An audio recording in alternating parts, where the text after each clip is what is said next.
Hai, ketemu lagi di Pesan Papa Leo. Kali ini kita akan membahas tips jitu mengatasi anak yang tantrum. Sebelum kita bahas tips-tipsnya, kita cari tahu dulu, apa sih tantrum itu? Tantrum sebenarnya adalah bentuk komunikasi antara anak dengan orang di sekelilingnya. Saat ini yang kita maksud orang sekelilingnya bisa orang tua atau orang yang mengasuhnya. Tantrum sebenarnya adalah bentuk komunikasi, tapi caranya dengan cara tantrum. Nah, terkadang kita lupa bahwa tantrum sebenarnya cara menyampaikan anak untuk menyampaikan apa yang dia inginkan.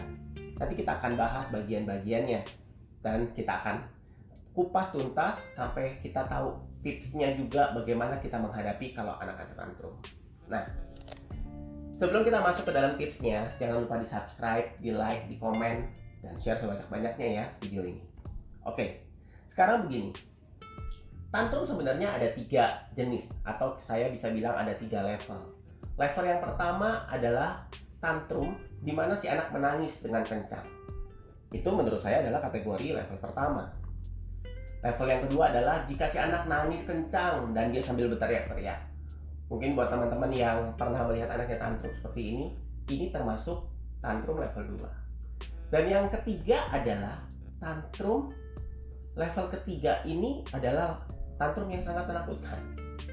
Si anak menangis, teriak, bahkan tendang-tendang, mukul-mukul, guling-gulingan. Bahkan yang paling mengerikan adalah mereka melakukan self-injury sendiri. Itu adalah tantrum level ketiga. Nah, kalau misalkan anak kita tantrum, terus bagaimana kita harus menyikapinya?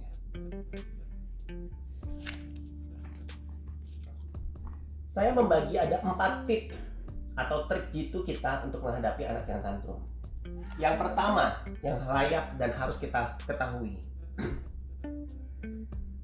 Jika anak kita tantrum, tips pertama adalah kita sendiri jangan panik.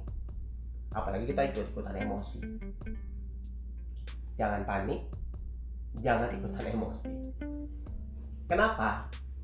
Karena setiap orang yang panik ataupun setiap orang yang emosi tidak punya akal sehat, tidak punya hikmat kebijaksanaan untuk berpikir apa yang harus saya lakukan pada saat posisi anak sedang tantrum.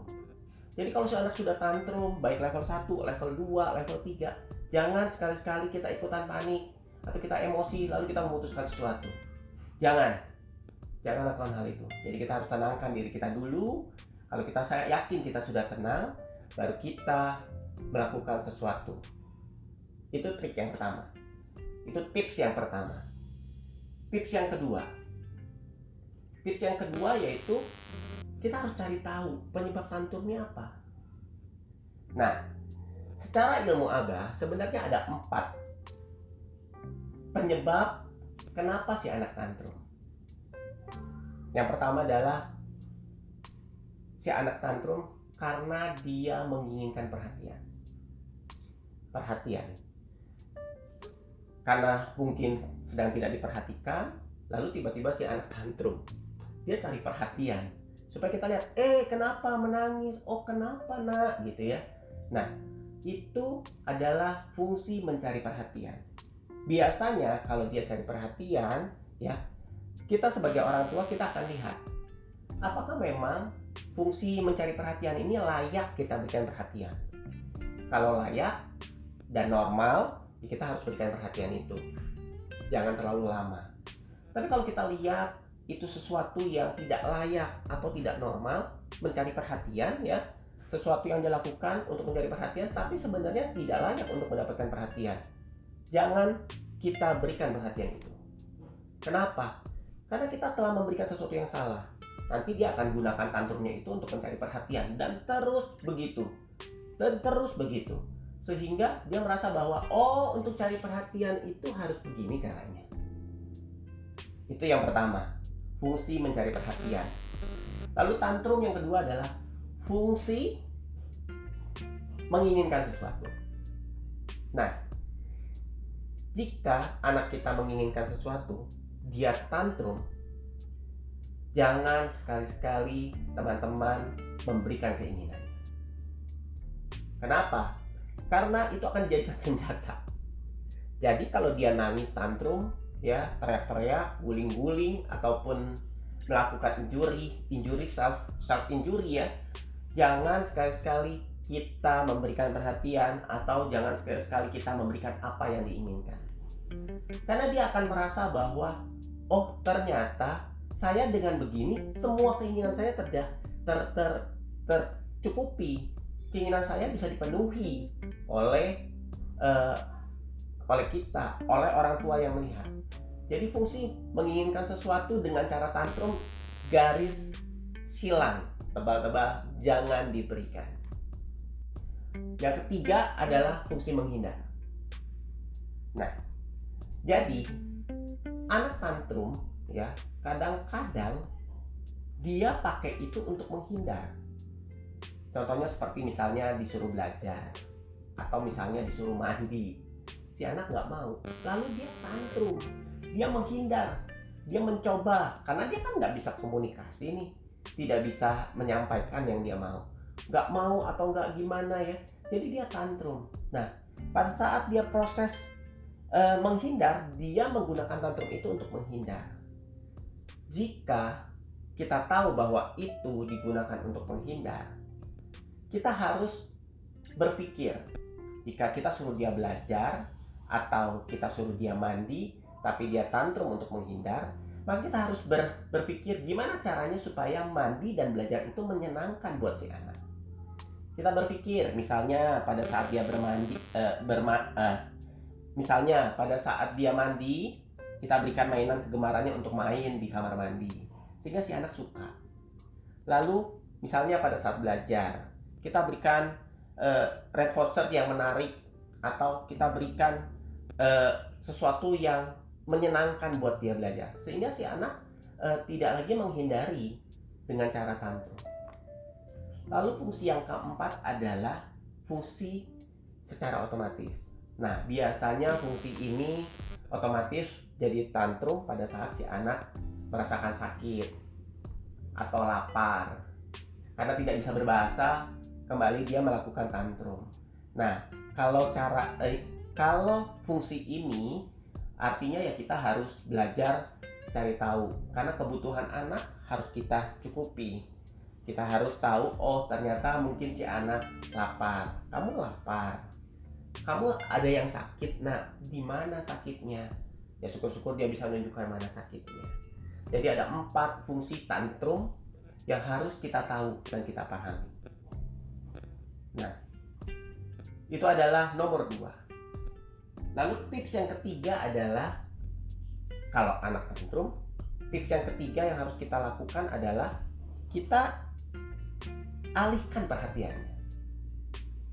Dia sedang tantrum, dia sedang ngamuk ya, kita alihkan perhatiannya. Karena biasanya anak-anak itu mudah sekali dialihkan perhatian. Contoh, misalnya dia sedang tantrum. Misalnya si anak suka sekali dengan sesuatu mainan kegemarannya. Pada saat dia sedang tantrum, ambil mainannya, duduk di sebelahnya atau di depannya, tanpa ngajak dia main, kita mainkan mainannya. Nah, dia akan tergoda. Nah, pada saat dia tergoda, dia akan mainlah. Sehingga tantrumnya bisa dialihkan perhatiannya. Atau contoh lain adalah memberikan makanan. Si anak suka makan apa? Jadi pada saat dia tantrum ya, kita ambil makanan, kita makan di sebelahnya. Dia pasti kan karena suka, dia pasti teralihkan sehingga tantrumnya berhenti. Itu adalah trik atau tips yang ketiga. Lalu yang keempat, kalau si anak tantrum, jangan sekali-sekali kita melakukan hal yang ini, memukul, mencubit. Jangan sekali-sekali. Karena di samping itu akan berdampak pada saat dia tantrum berikutnya. Jadi kalau dia tantrum berikutnya, dia akan belajar memukul dan mencubit juga. Tapi bukan saja saat itu, nanti pada saat dia besar dia akan belajar, oh ternyata aku boleh memukul, ternyata aku boleh mencubit, ternyata aku boleh ini itu. Nah, jangan lakukan sesuatu yang bisa mengakibatkan perilaku itu tercopy paste sama si anak. Nah, itu adalah 4 tips jitu yang sering saya gunakan jika anak saya tantrum. Nah, sekarang pertanyaannya, waktu saya lagi bikin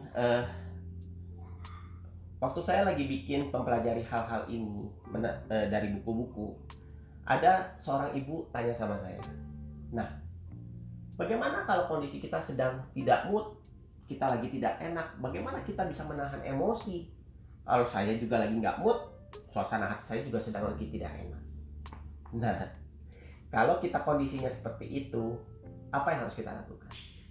Yang harus kita lakukan adalah kita jangan menghandle anak itu. Carilah orang di sekeliling kita yang mungkin lebih tenang. Bisa pasangan kita atau orang di sekitar kita yang kita bisa minta tolong. Kita bisa bilang sama dia, tolong handle si kecil, karena saya lagi tidak enak hatinya. Jangan kita handle langsung. Jadi kita bilang sama pasangan kita, tolong diperhatikan, dilihat saja supaya dia tidak melakukan hal-hal yang mencelakakan dirinya. Kita menghindar dulu. Jangan kita langsung melakukan intervensi, biarkan saja. Jangan kita tanggapi tantrumnya dia. Lalu enak ngomongnya kalau kondisinya ada orang lain.